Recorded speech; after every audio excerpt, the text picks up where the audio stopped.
what's up? Greetings from the motherland. Today I've got a traditional Greek soup for you called Trahanosoupa. In this case, I'm going to use Trahana, the xino version or the sour version.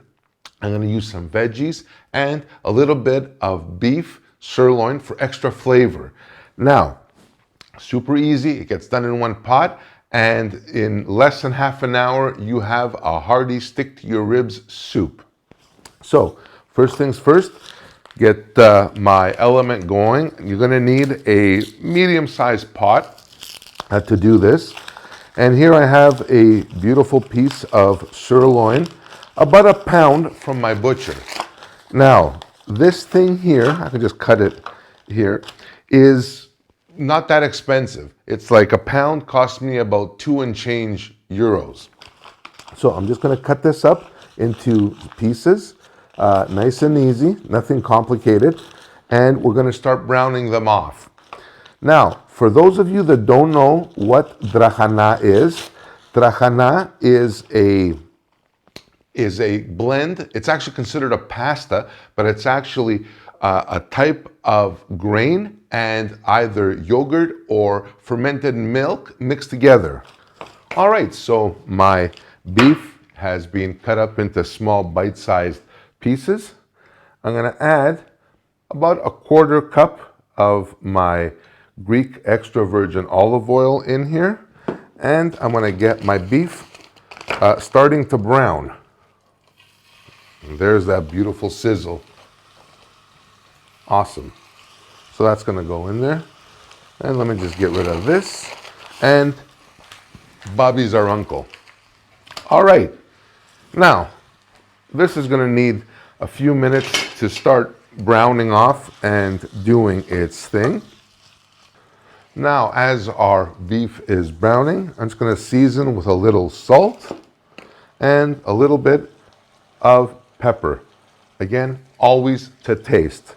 So let that go, and now we can slowly start turning this as we move on.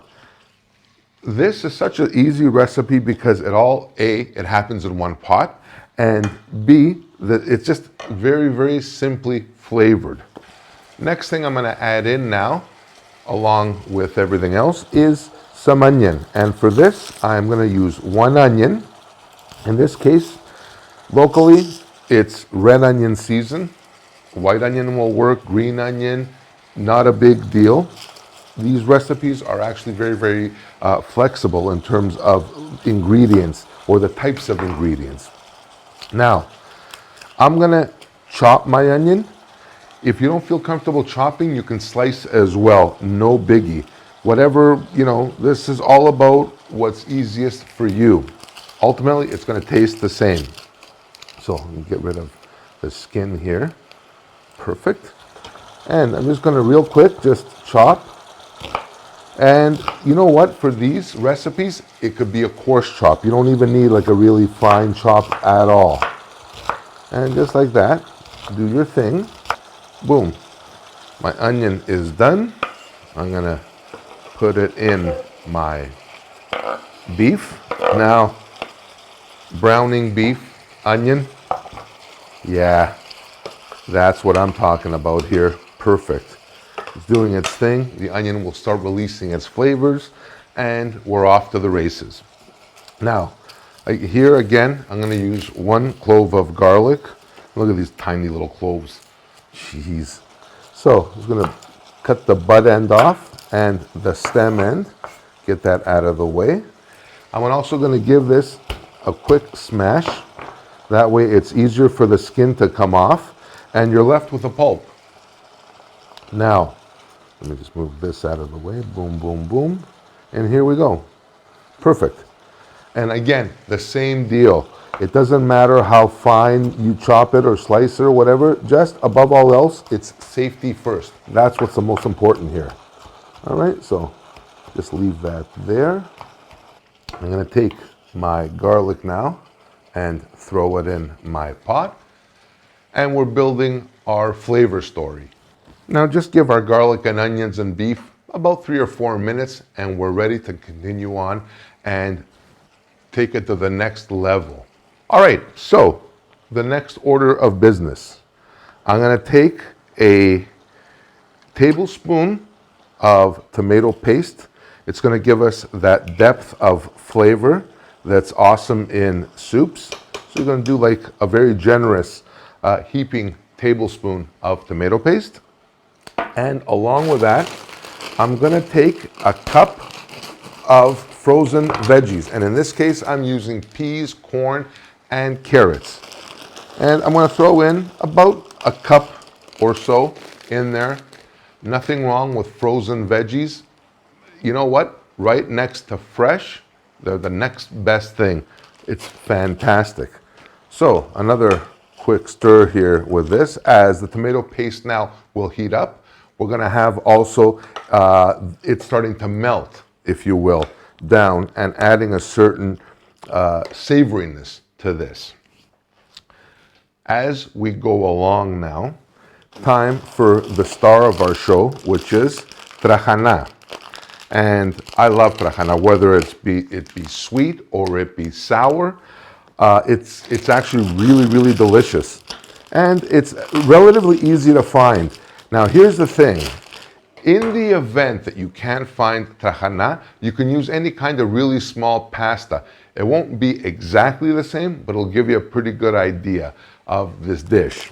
So for this, again, I'm gonna add about a generous cup or so of Trahana in this, and just let that kind of mix in before we add our liquid now. I'm just gonna mix my Trahana so that way it can be coated with all of that flavor and the oil.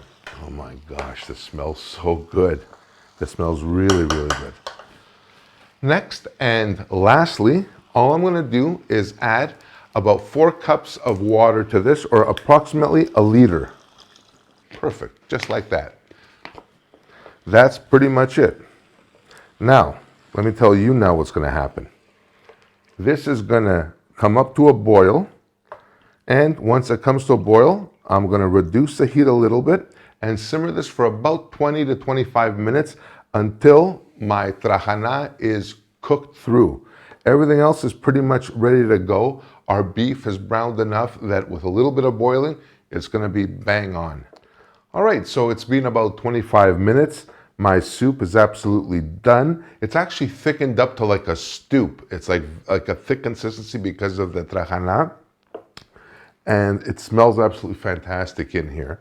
And time for me to give this a little whirl from this huge plate that I have here. Let me take a little piece of meat as well, just to, oh, it's like almost like a thick gravy. Jeez. Now, how easy is this in terms of making it? It's like a one-pot meal. Nothing to this at all. You try just the Trahana a little bit.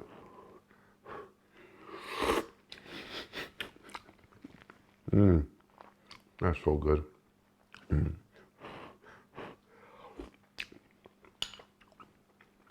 You have the flavors of the Trahana, which is sour, the sweetness of the veggies, and the earthiness of the beef. Look at this. The beef literally just cuts in half with my spoon, and it's fantastic. Absolutely delicious. I want to see this whole flavor here thing now. I always do this to myself.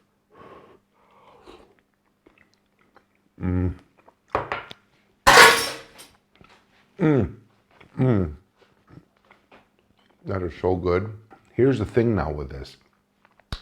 You could make this ahead, put it in the fridge and reheat it. You can take this like this, let it come down to room temperature and freeze it indefinitely. And when it comes out, doll it up with a little fresh parsley, maybe a little bit of mizithra, and it's gonna add to that decadence, as well as a drizzle of olive oil, the good Greek kind. So my friends, that's it for this episode on my Trahanosoupa with veggies and beef. Very easy to prepare, about a half an hour give or take, and you're done, and you have a meal that's like a hug in a bowl. I thank you so much for watching. Please hit that like button and consider subscribing if you haven't already.